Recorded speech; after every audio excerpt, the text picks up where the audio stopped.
মুন্সিগঞ্জের টঙ্গীবাড়ি উপজেলার আউটশাহী রাধানাথ উচ্চ বিদ্যালয়ে ১৯৯১ সালের এইচএসসি শিক্ষার্থীদের পুনর্মিলনী ও বিদ্যালয়ের সাবেক ও বর্তমান শিক্ষক, জিপিএ-৫ প্রাপ্ত শিক্ষার্থীসহ সকল শিক্ষার্থীদের সম্মাননা পুরস্কার বিতরণ করা হয়েছে।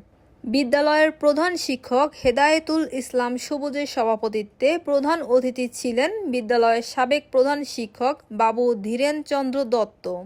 এ সময় উপস্থিত ছিলেন বিদ্যালয়ের সাবেক শিক্ষক রহিম হালদার ও আবু বকর সিদ্দিক, সহকারী প্রধান শিক্ষক নির্মল কুমার, শিক্ষক জাকির হোসেন, মিনারা পারভিন, শাহনাজ পারভিন ও মশিউর রহমান।